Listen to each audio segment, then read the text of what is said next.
ಪ್ರಿಯರೇ, ವಿಜೇಂದ್ರ ಕ್ಷತ್ರಿಯ ಚಾನಲ್ಗೆ ಮತ್ತೊಮ್ಮೆ ನಿಮಗೆ ಸ್ವಾಗತ. ಇಂಗ್ಲಿಷ್ ಮೀಡಿಯಂನಲ್ಲಿ ಓದಿರ್ತಕ್ಕಂಥ ಬಹಳಷ್ಟು ಮಕ್ಕಳು ಇಂಗ್ಲೀಷನ್ನು ಸರಿಯಾಗಿ ಮಾತಾಡೋದೇ ಇಲ್ಲ. ಸ್ಪೆಷಲಿ ಪ್ರಶ್ನೆಗಳನ್ನು ಕೇಳಬೇಕಾದಾಗ ನೀನು ಹೋಗ್ತಾ ಇದೀಯಾ ಅಂತ ಕೇಳೋಕ್ಕೆ ಯು ಆರ್ ಗೋಯಿಂಗಾ ಅಂತ ಕೇಳ್ತಾರೆ. ಇದು ಡಬ್ಬಾ ಇಂಗ್ಲೀಷ್, ಇದು ಇಂಗ್ಲೀಷ್ ಅಲ್ಲ. ಹಾಗಾದರೆ ಹೇಗೆ ಕೇಳಬೇಕಾಗಿತ್ತು? ಆರ್ ಯು ಗೋಯಿಂಗ್ ಅಂತ ಕೇಳಬೇಕಾಗಿತ್ತು. ಕ್ವಶನ್ಸನ್ನು ಹೇಗೆ ಕೇಳಬೇಕು, ಅವುಗಳ ರಚನೆ ತುಂಬ ಚೆನ್ನಾಗಿ ನಮಗೆ ಬರಬೇಕು. ಅಂದರೆ ಮಾತ್ರ ಸ್ಪೋಕನ್ ಲ್ಯಾಂಗ್ವೇಜ್ ನಮ್ಮದು ಚೆನ್ನಾಗಿರುತ್ತೆ, ನಿಮಗೆ ರೆಸ್ಪೆಕ್ಟ್ ಸಿಗುತ್ತೆ. ಆ ದಿಶೆಯಲ್ಲಿ ಇದನ್ನು 10th PUC ಫಸ್ಟ್ ಇಯರ್ ಮತ್ತು ಸೆಕೆಂಡ್ ಇಯರ್ನಲ್ಲಿ ಎಲ್ಲ ನಿಮ್ಮ ಸಿಲೆಬಸ್ಸಲ್ಲಿ ಇವುಗಳನ್ನು ಇಟ್ಟಿದ್ದಾರೆ. ಈ ವಿಡಿಯೋದಲ್ಲಿ 2 ಥರದ ಪ್ರಶ್ನೆಗಳನ್ನು ಹೇಗೆ ಕೇಳಬೇಕು ಅನ್ನೋದನ್ನು ನಾನಿಲ್ಲಿ ಕನ್ನಡದಲ್ಲಿ ವಿವರಿಸಿ ಹೇಳಿದ್ದೀನಿ. ಒಂದು ಡು, ಡಸ್ ಅಥವಾ ಡಿಡ್, ಇವುಗಳಿಂದ ಪ್ರಾರಂಭವಾಗ್ತಕ್ಕಂಥ ಸೆಂಟೆನ್ಸಸ್.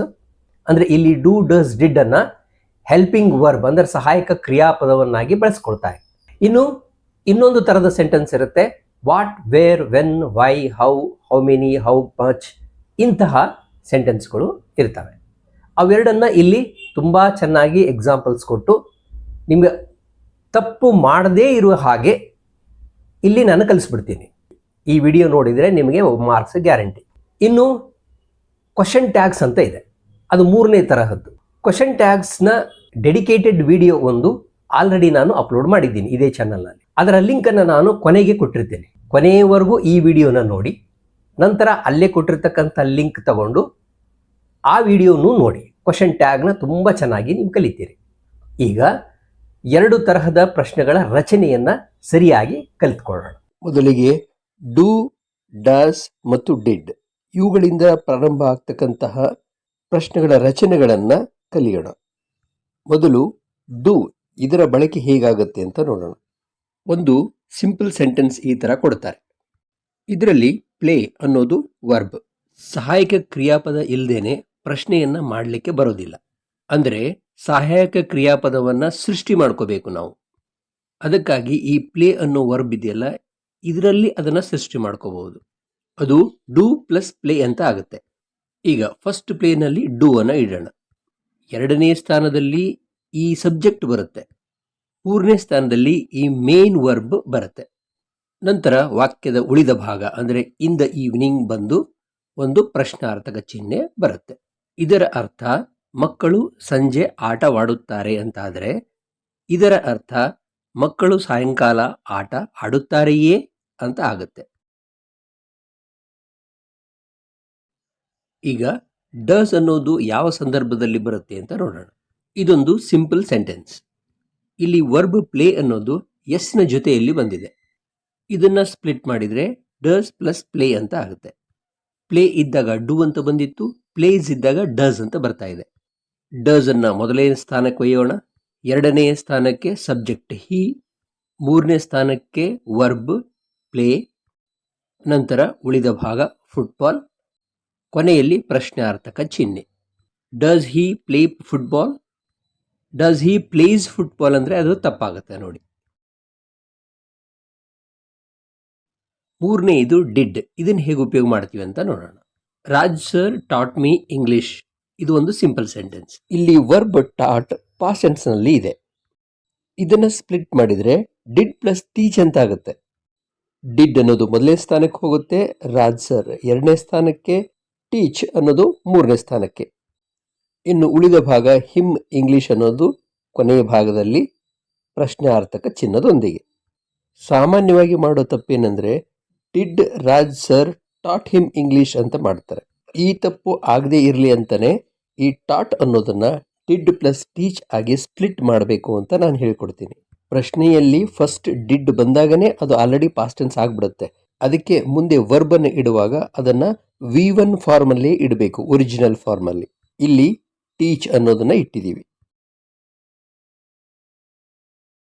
ಈಗ ಈ 3 ವಾಕ್ಯಗಳನ್ನು ಪ್ರಶ್ನೆಗಳನ್ನಾಗಿ ಕನ್ವರ್ಟ್ ಮಾಡೋಣ.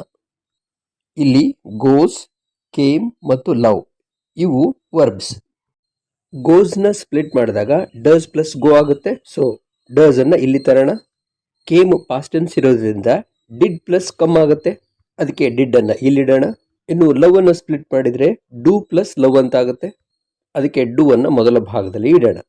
ಇನ್ನು ವಾಕ್ಯದ ಎರಡನೇ ಭಾಗದಲ್ಲಿ ಬರೋದು subject, Kavya, the guests and most children. ಇನ್ನು ಮೂರನೇ ಸ್ಥಾನದಲ್ಲಿ ವರ್ಬ್ನ ಮೂಲ ರೂಪ ಬರಬೇಕು. ಮೊದಲನೇ ವಾಕ್ಯದಲ್ಲಿ ಗೋ ಅಂತ ಇದೆ, ಎರಡನೇ ವಾಕ್ಯದಲ್ಲಿ ಕಮ್ ಅಂತ ಇದೆ, ಮೂರನೇ ವಾಕ್ಯದಲ್ಲಿ ಲವ್ ಅಂತ ಇದೆ. ಆಮೇಲೆ ವಾಕ್ಯದ ಉಳಿದ ಭಾಗ, ಕೊನೆಯಲ್ಲಿ ಪ್ರಶ್ನಾರ್ಥಕ ಚಿಹ್ನೆ. ಈಗ ನಿಮಗೆ ಚೆನ್ನಾಗಿ ಅರ್ಥ ಆಗಿದೆ ಅಂತ ಭಾವಿಸ್ತೀನಿ. ಈಗ ನೀವು ವರ್ಕ್ ಮಾಡಬೇಕಾಗತ್ತೆ. ಅದಕ್ಕೆ ವಿಡಿಯೋನ ಪಾಸ್ ಮಾಡಿ ಒಂದು ಪೆನ್ ಮತ್ತು ನೋಟ್ಬುಕ್ ತಗೊಂಡು ಬನ್ನಿ. Now here are some examples for your practice. Frame the question for each sentence beginning with the right form of do. This is how it is given in the examination. ಇಲ್ಲಿ video ನಿಲ್ಲಿಸಿ ಇವುಗಳನ್ನು ಬರೆದುಕೊಳ್ಳಿ. ನಂತರ ಈ ಎಲ್ಲ ವಾಕ್ಯಗಳಿಗೆ ಪ್ರಶ್ನೆಗಳನ್ನು frame ಮಾಡಿರಿ. ಆಮೇಲೆ ವಿಡಿಯೋನ ಮತ್ತೆ ಚಾಲು ಮಾಡಿ ಉತ್ತರಗಳು ವಿವರಣೆಯೊಂದಿಗೆ ನಿಮಗೆ ಸಿಗ್ತವೆ. ನೀವು ಮಾಡಿದ್ರಲ್ಲಿ ಅಲ್ಲಿ ಆದರೂ ಮಿಸ್ಟೇಕ್ ಇದೆಯಾ ಅಂತ ನೋಡ್ಕೊಳ್ಳಿ. ಮೊದಲನೇ ವಾಕ್ಯದಲ್ಲಿ ವರ್ಬ್ ಫಾಟ್ ಇದೆ. If you split it, it becomes did plus fight. Your question has to start with the did. The complete sentence would be, did Shivaji fight many battles? In the second sentence, goes is the verb. Split it, it becomes does plus go. So the question should begin with does, and the whole sentence would be, does Rani go for a walk every morning? In the third sentence, the verb is gave. It is in past tense. If you split it, it becomes did plus give. So the question would be, did the teacher give homework? Cleared. This also is in past tense. So if you split it, it becomes did plus clear. So the question would be, did Raghu clear the debt? If you split finds, it becomes does plus find. So the question would be, does Anu find time for hobbies? Here the verb is teach. If you split, it becomes do plus teach. So the question would be, do their teachers teach well? Do, does, did. In the beginning of the sentence are helping verbs. The verbs in the circles are main verbs. They are always in V1 form, that is original form. ಈಗ ಕಲಿಯುವುದು ಆಯಿತು. ಇನ್ನು ಮುಂದೆ practice ಮಾಡಿ perfect ಆಗಬೇಕು. ಈಗ ಇನ್ನೊಂದು ತರಹದ ವಾಕ್ಯಗಳನ್ನು ಸರಿಯಾಗಿ ಮಾಡುವುದು ಹೇಗೆ ಅಂತ ನೋಡೋಣ. ಮೊದಲು ಸಾಮಾನ್ಯವಾಗಿ ಜನ ತಪ್ಪೇನು ಮಾಡ್ತಾರೆ ಅಂತ ನೋಡೋಣ.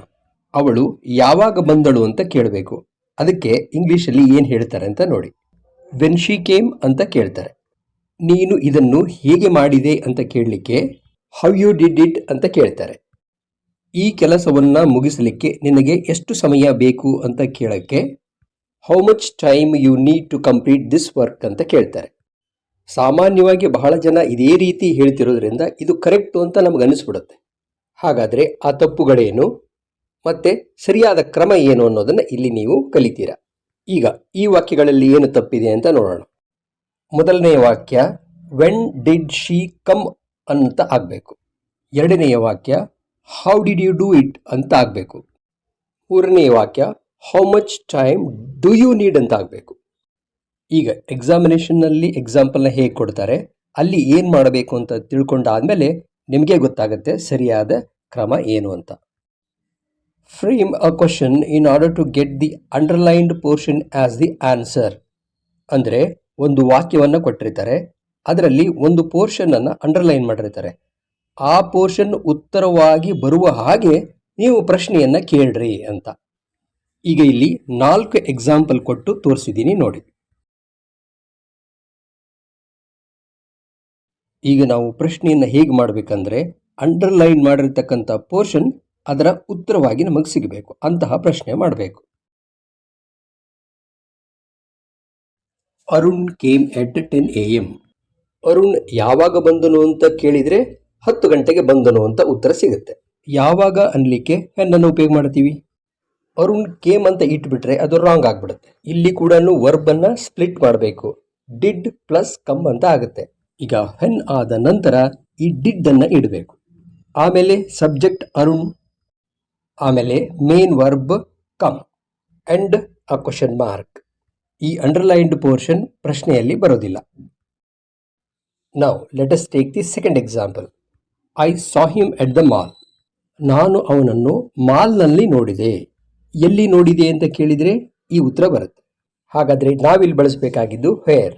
ವರ್ಬ್ ಸಾ ಇದನ್ನ ಸ್ಪ್ಲಿಟ್ ಮಾಡಿದರೆ ಡಿಡ್ ಪ್ಲಸ್ ಸಿ ಆಗುತ್ತೆ. ಅದಕ್ಕೆ ಎರಡನೇ ಸ್ಥಾನದಲ್ಲಿ ಡಿಡ್ ಬರುತ್ತೆ. ಮೂರನೇ ಸ್ಥಾನದಲ್ಲಿ ಸಬ್ಜೆಕ್ಟ್ ಬರಬೇಕು. ನೀನು ನೋಡಿದೀಯಾ ಅಂತ ಕೇಳಿದಾಗ ನಾನು ನೋಡಿದೆ ಅಂತ ಹೇಳ್ತೀನಿ. ಅದಕ್ಕೆ ಇಲ್ಲಿ ಐ ಬದಲಾಗಿ ಯು ಅನ್ನು ಬಳಸಬೇಕು. ಮುಂದೆ ಮೇನ್ ವರ್ಬ್ ಸಿ, ಇನ್ನುಳಿದಿದ್ದು ಹಿಮ್. ಅದಾದ ನಂತರ ಕ್ವಶನ್ ಮಾರ್ಕ್.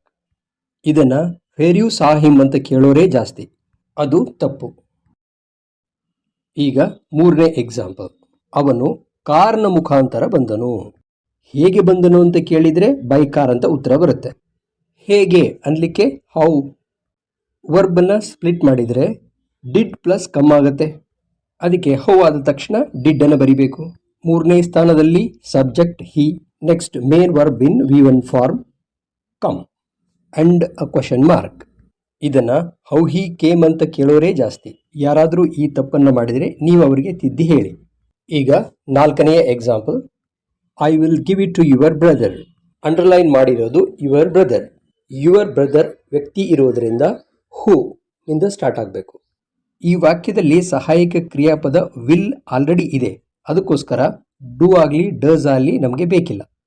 ಅದಕ್ಕೆ ಎರಡನೇ ಸ್ಥಾನದಲ್ಲಿ ಅದನ್ನೇ ಇಟ್ಟುಬಿಡೋಣ. ಮೂರನೇ ಸ್ಥಾನದಲ್ಲಿ ಸಬ್ಜೆಕ್ಟ್ ಬರಬೇಕು. ಇಲ್ಲಿ ಇದು ಯು, ಅದನ್ನು ಮೊದಲೇ ಹೇಳಿದ್ದೀನಿ ನಾನು ಯಾಕೆ ಅಂತ. ಆಮೇಲೆ ವರ್ಬ್ ಗಿವ್, ಆಮೇಲೆ ಅಂಡರ್ಲೈನ್ ಮಾಡಿದ್ದನ್ನು ಬಿಟ್ಟು ಉಳಿದದ್ದು ಇಟ್ ಟು, ಆಮೇಲೆ ಕ್ವಶನ್ ಮಾರ್ಕ್.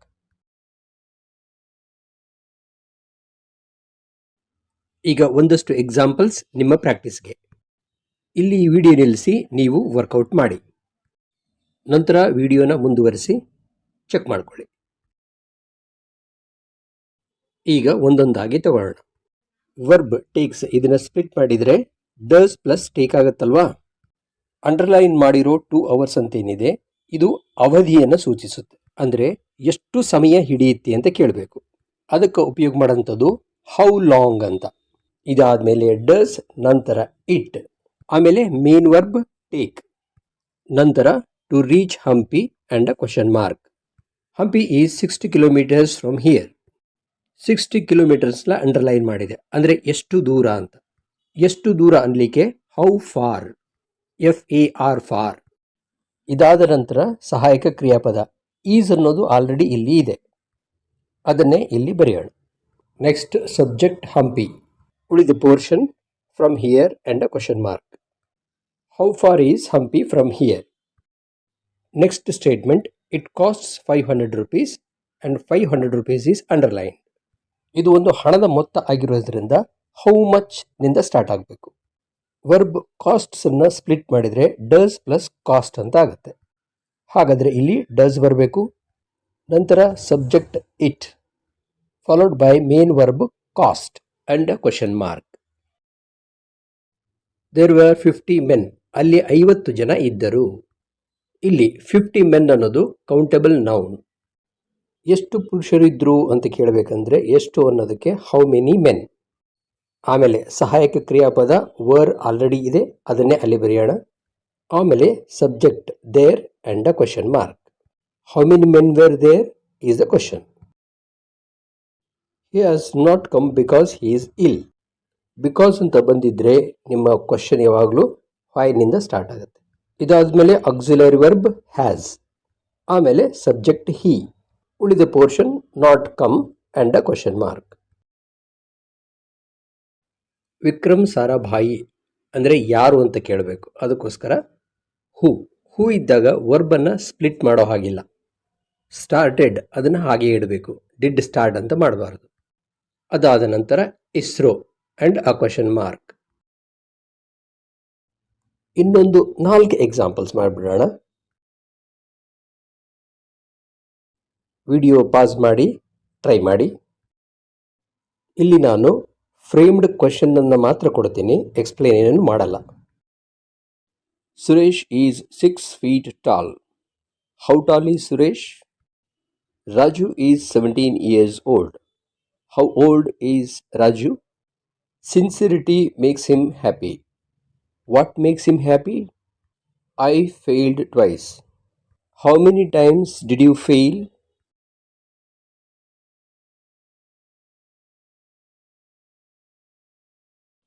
ಈ ವಿಡಿಯೋ ತುಂಬ ಉಪಯುಕ್ತವಾಗಿದೆ, ಅದಕ್ಕೆ ಇದಕ್ಕೊಂದು ಲೈಕ್ ಕೊಡಿ. ಹಾಗೆಯೇ ಕ್ವಶನ್ ಟ್ಯಾಗ್ಸ್ನ ತುಂಬ ಚೆನ್ನಾಗಿ ಕಲೀಲಿಕ್ಕೆ ಇಲ್ಲಿಯೇ ಅದರ ಲಿಂಕ್ ಇದೆ, ಅದರ ಮೇಲೆ ಒತ್ತಿ ನಿಮಗೆ ಆ ವಿಡಿಯೋ ಸಿಗುತ್ತೆ.